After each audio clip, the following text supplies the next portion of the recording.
Karen. Welcome to the Childhood Potential Online Montessori Conference. I'm really glad that you have accepted to be one of our speakers. Thank you so much for having me. I'm really excited about our chat. At the beginning, I want to say a few words about you, and I hope I will not forget anything. And you can always add whatever you feel like I'm missing.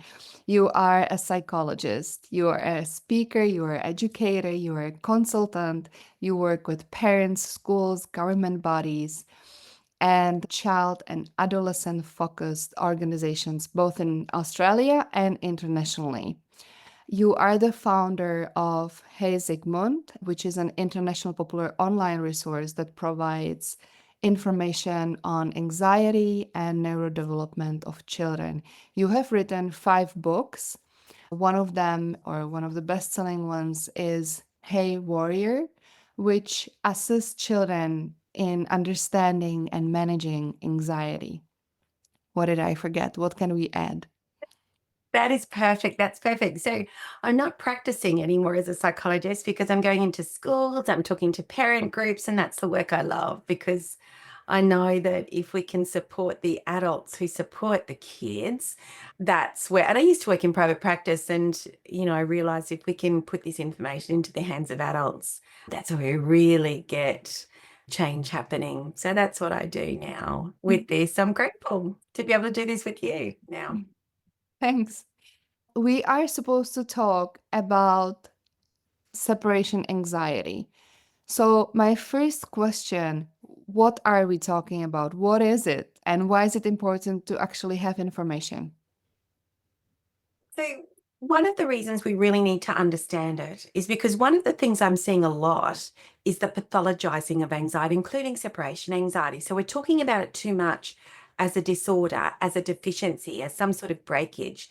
Now, the more we do this, the more we're just going to drive anxiety about anxiety for kids, for parents. Separation, any anxiety really, is a really normal response to the brain's perception of danger. Doesn't mean we're in danger, it's what the brain perceives. Now, separation anxiety actually exists for a really good reason. It exists to make sure kids hold close proximity to their adults. So, whenever there's, it's actually not that we're the adult that ensures kids follow our guidance and rest in our care. They're not actually meant to follow the leadership of every adult. That wouldn't be safe. So, it's not that we're the adult. It's not that they don't care about our degrees, our qualifications, or anything like that. It's the attachment relationship. So when kids feel attached to an adult, they are more willing to rest in our care, to follow our guidance. So that relationship is really important. It's also the attachment relationship that keeps children safe. When children are born, it's the only way they can stay safe is to have that attachment with a stronger, braver adult who can protect them. Other animal babies, they can fight or bite or run away, but not human babies. It's the connection. It's that attachment person that steps in to keep them safe. So the brain is instinctively wired to be constantly seeking out the safety of that adult who I know and who I trust will take care of me and will lead me. Now, whenever there is a felt absence of the attachment person, now that doesn't mean the attachment person is absent. It might be, it's why if we look at babies, their person can be in the same room, we can be right next to them. But if they aren't feeling our presence, either because they're crying and they're not feeling our we're not responding to them, we're ignoring the cries, or maybe we are across the room and on our phones and they're queuing at us or trying to get our attention and we're distracted, so we aren't able to give that attention back, they're not going to feel our presence. So kids don't have the life experience, little ones don't have the life experience to know that just because we're right here or across the room, we can see them, we can keep them safe. So those cries, that seeking out is there as a kind of are you still there? Do you still see me? Oh, good, I'm safe. And when they register that we can see them, that we've registered their presence either through touch or some sort of physical, the sound of us, the responsiveness of us, then their nervous systems rest. They go, okay, that's good, that's okay. Now, whenever there is a felt absence of the attachment person, the brain will drive a threat response. It will register threat and it will drive that body into fight or flight for a really good reason, to make sure kids restore proximity back to that adult. So they get anxious, they will get upset, they might get angry, they'll chase us, cling, to make sure they stay close to us. We adults get separation anxiety. If we truly, let's say we're in the park with our kiddos, and for a moment we lose sight of them, or we're in the shops and for a moment we lose sight of them, we really don't know where they are. And this can happen for a nanosecond. That's long enough for us to be fueled with anxiety. And what do we do when that happens? We instantly don't care about anything else except restoring proximity back to our child. So we race through the park. We will scream their name. We'll do whatever we need to make sure we bring them close. Okay. And it could be that they can see us, but they're just, I don't know, they've gone and hidden under a shelf in the shop or something, or maybe they've hidden behind a tree. They can still see us, but we can't. We've got that felt absence of them. So we go into anxiety to restore proximity. So it happens to keep kids safe, to keep them close. Now, when this doesn't mean that, because the brain is very instinctive. So sometimes, of course, there will be a felt absence of us. Every child in the world would have separation anxiety, except for two reasons. For some kids have the felt sense of the presence, even of the parent, even when the parent might be absent. So they're in the kitchen, they're in the bedroom, but the child still knows we're around. Or there's another attachment adult who can fill the void. So it might be a teacher, it might be a grandparent, aunt, uncle, whoever it is. But of course, just because that's a loving adult who can keep that child safe doesn't mean that child is automatically going to feel safe in the hands of that adult, because that attachment relationship isn't there yet. That takes time. So attachment separation anxiety, especially in 0 to 3, is so normal. It's what keeps them safe. It's what makes sure we're taking care of them. So we don't want to read it as a deficiency or a disorder. It's really normal. You talked about that the connection between the child and the adult doesn't happen immediately, that it's not that they would be connected to any adult. For example, when our children are being taken care of by grandparents, how long do you think it actually takes for the child to get used to that other person and to feel safe with them and not feel the anxiety for their mom or dad not being there when someone is taking care of them? That's a really good question, and it depends. There's no set time. So some kids are just born naturally more anxious, which is so fine because it means that, there's also great things that can come with that. It will depend on, probably the biggest thing I say is it depends on what the parent believes. So the parent believes the child will follow. So if the parent believes the child is safe and cared for, and the parent is acting in such a way that confirms to the child, yes, I know this is tricky for you. I know you're going to miss me and I'm going to miss you too. And I know you are so safe with this person.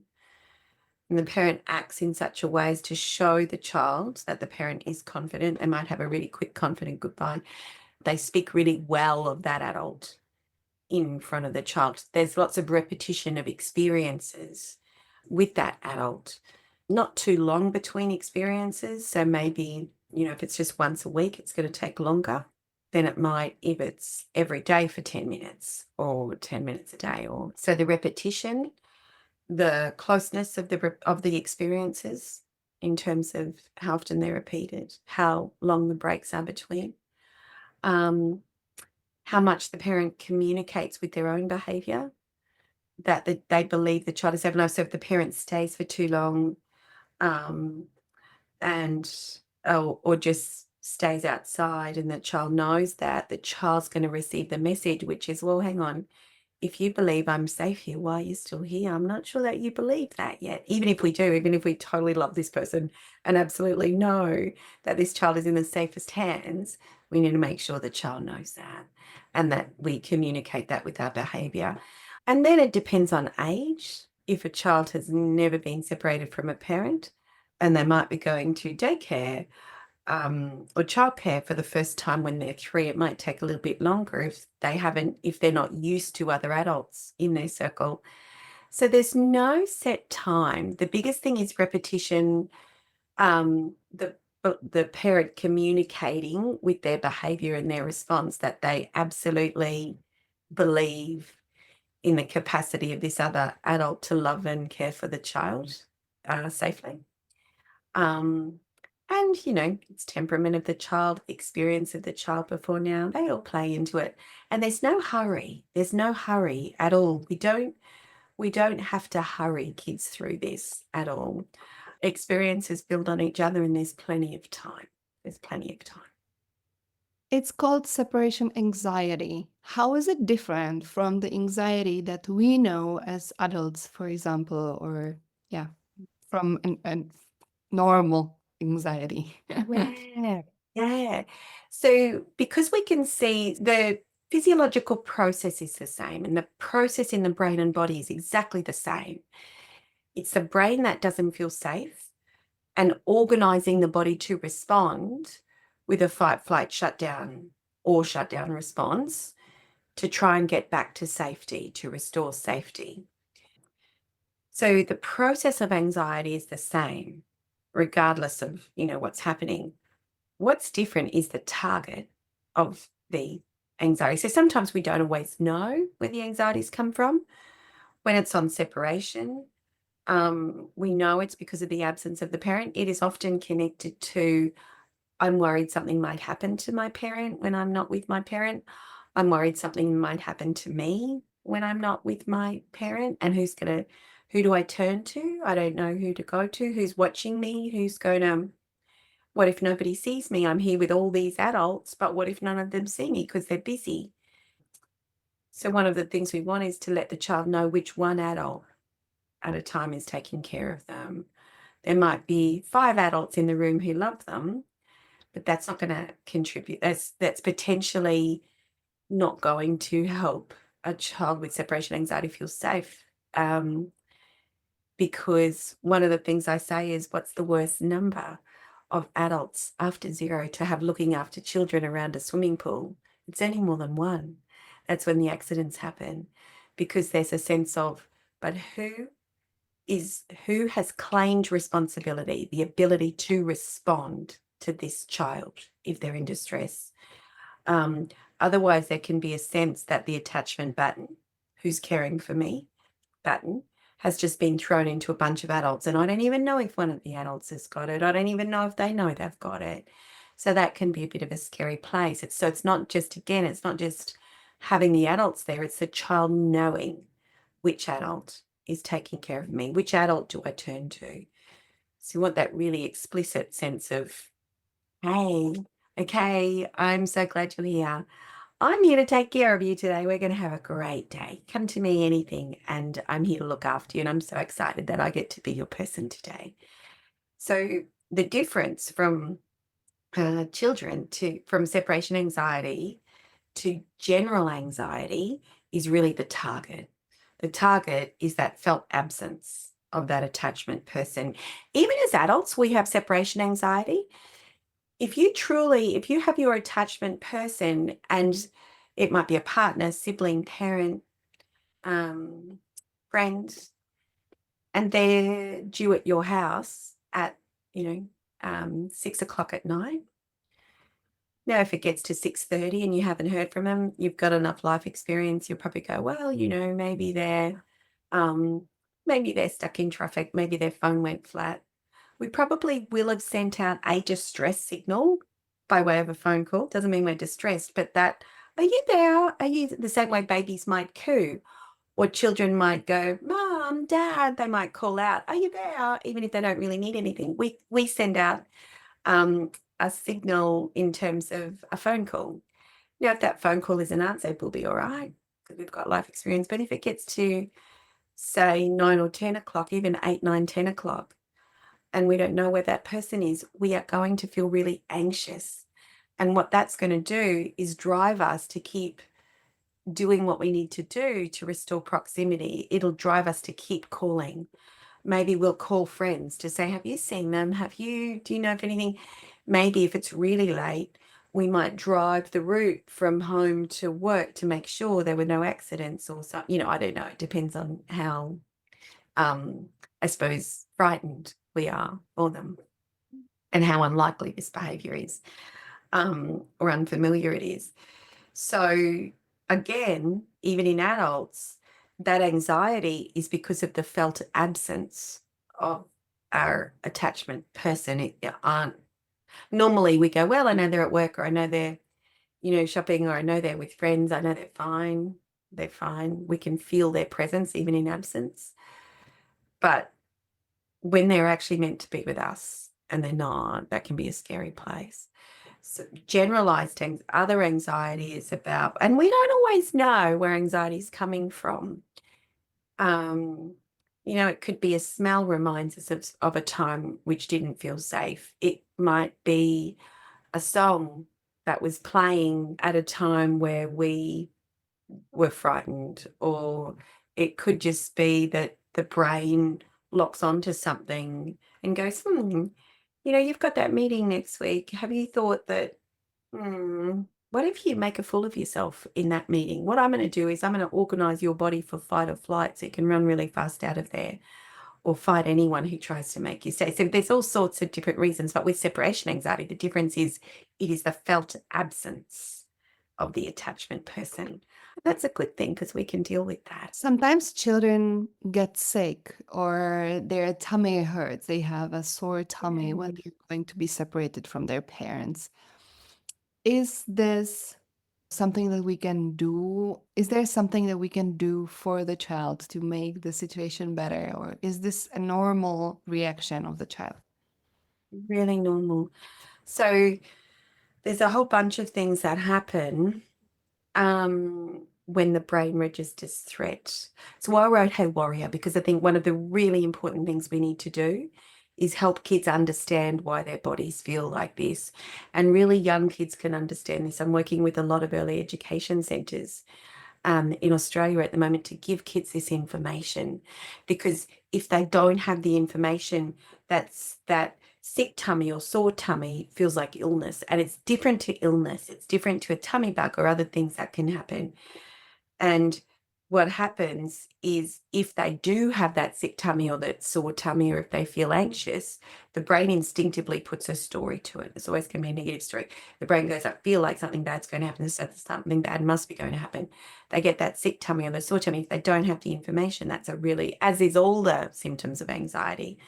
But we can make it really friendly and be withable. So that sick tummy or that sore tummy is one of the things that happens when the brain doesn't feel safe, is it shuts down digestion.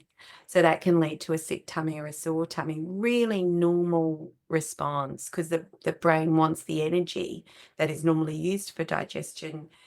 It wants to use that energy to get safe, to fight or flee. So it takes those resources, shuts down digestion. It's different to illness, it's anxiety. And the clue is, does it happen on separation? Is there a pattern to it? Is it happening at a time where you would understandably where they might be anxious? So it's happening on separation, or it's happening when a parent's working away, or it's happening when. So that gives us a clue that it's an anxiety response. Now, the biggest thing for parents is not to support avoidance. So, because we know avoidance is the worst thing for anxiety. So, one of the things they're looking to from us is that love and leadership, love, validation. I know, my darling, it's, I know you're sick, you've got a sick tummy. I know that must feel awful for you, right? Do you know? today is a kindy day or it's a whatever day it is. Or tonight you're staying at grandma's or you're going to grandma's now because I have to go to work. I know grandma is going to take such good care of you. Or I know Miss whoever your teacher or Mr. whoever your teacher, they are so good at looking after sick tummies and sore tummies. And when I drop you, I'm going to let them know that you might just need some extra special looking after today. And I know they can do such a good job of that. I know, my darling, this feels awful. And I know we'll get through this. We'll get through it together. And Miss Sophie's going to look after you, or grandma or granddad are going to look after you so well. And I can't wait to see you this afternoon. So we move them forward with love, validation, so they don't feel alone in it, and leadership, that confidence that they're going to be okay. And probably that's the biggest thing we want to do, because the more we support avoidance, the worse anxiety gets, because the brain associates safety with avoiding this thing. So every time we go to separate, the brain's going to go, oh no, I remember what happened last time. Remember you were really sick. What happens if when you get to kindy or grandma's, you actually throw up in and that's terrible. The only way we can feel safe is to not do it. So I'm going to load you up with lots of fight flight fuel so you can fight them really hard or run really fast out of bed to make sure you don't do it. So it makes their felt distress bigger. And once the brain associates something with danger, the only way it can relearn that this thing is safe enough is by actually doing it. I might need to do it 100 times, 200 times. There's no limit. And this is the best time to do it. What's important is they're not alone in it, and we're handing them to someone that they feel safe with and loved by. That's the most important thing. We're not just dropping them and going, or leaving them, in a room with 3 adults, and there hasn't been that adult there to receive them lovingly and stay with them until their anxiety starts to ease. So they're not alone in it. That's the most important thing. Okay. You already touched that this can happen when we are dropping the child at school. What would you think is the best strategy for, and I know the conference is being shown at the beginning of the year for some of the countries. So maybe some of the parents are going through this phase right now. Like, I'm dropping the child at school in the morning and he's holding my leg and doesn't want to let go. And what is the easiest way for the child? How should I behave? What should I do when I want this process to go as smooth as possible? So if it's the beginning, if we're talking about school, one of the things that can really help is when you find out who their teacher is going to be, use the teacher's name a lot before they go to school. If you can get a photo of the teacher, put it on the fridge. Say things like, "Hello, Miss Robbins. I wonder what you're having for breakfast today. Miss Robbins is having for breakfast today."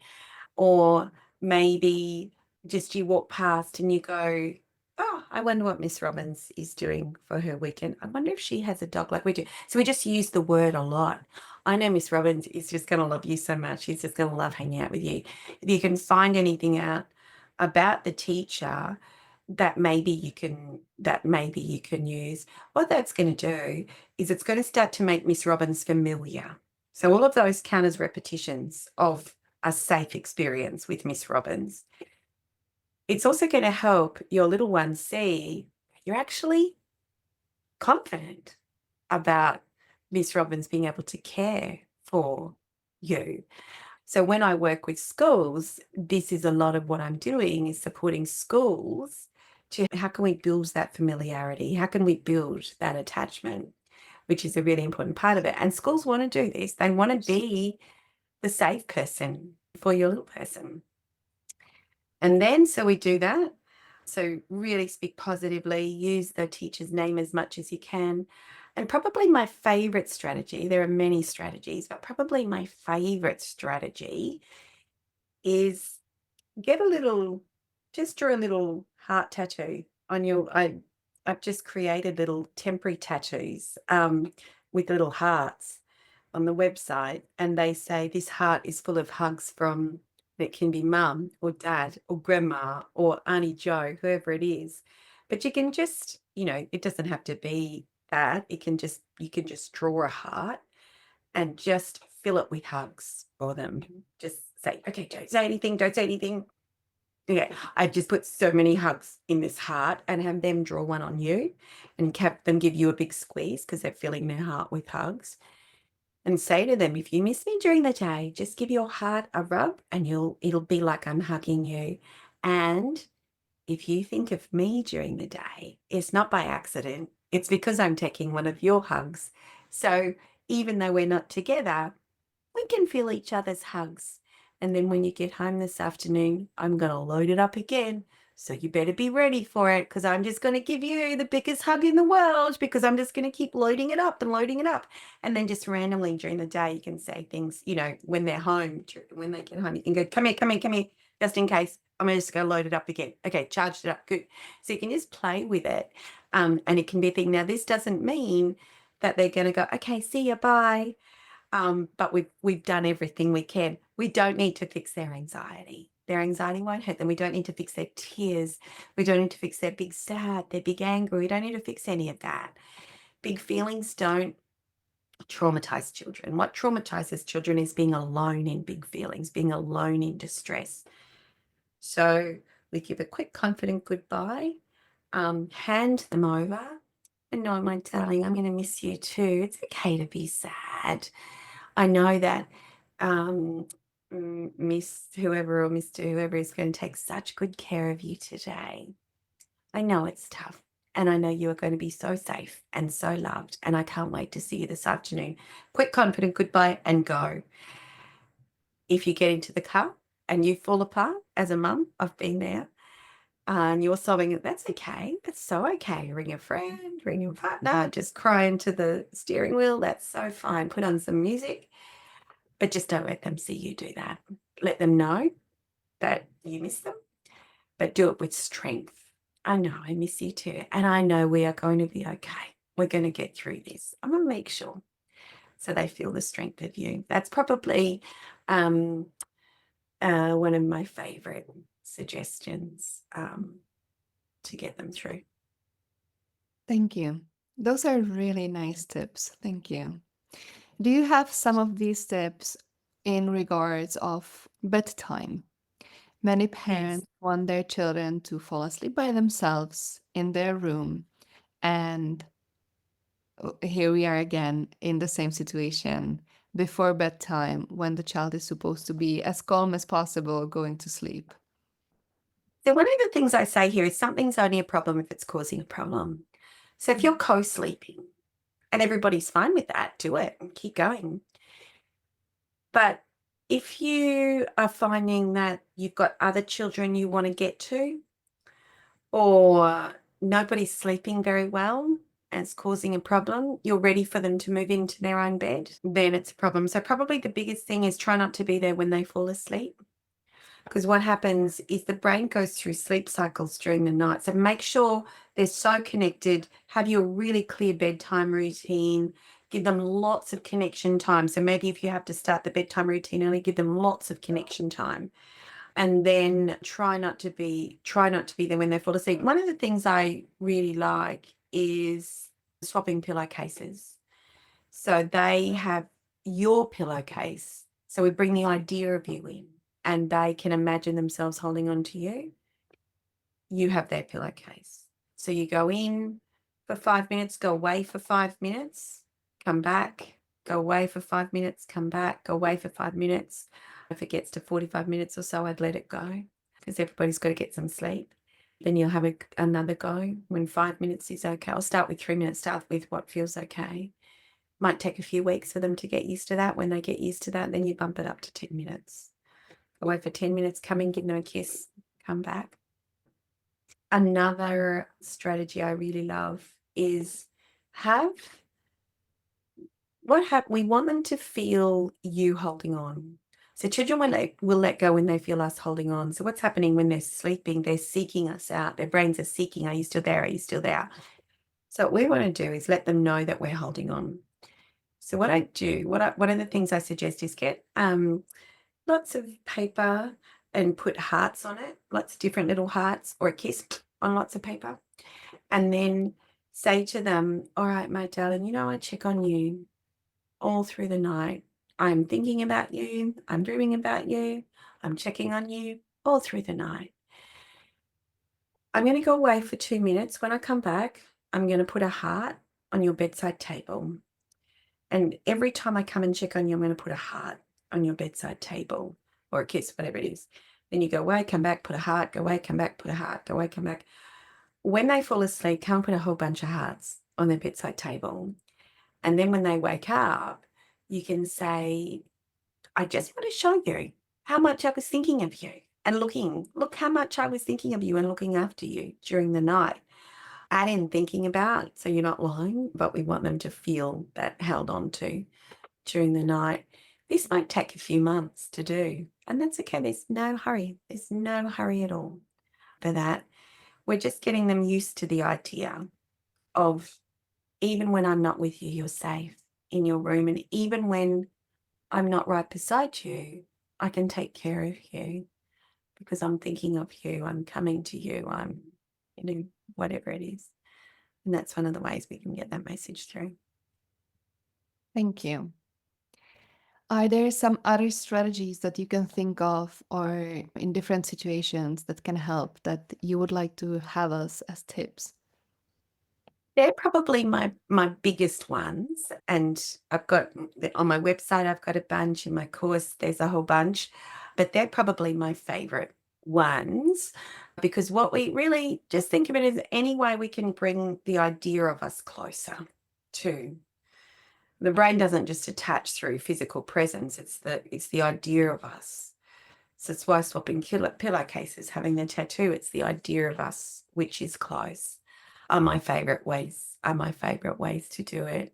And be patient because it will take time. So none of these mean that anxiety is going to ease straight away, and it doesn't have to. If it just takes time, that's okay. One last question that I have about the child being really distressed or on separation.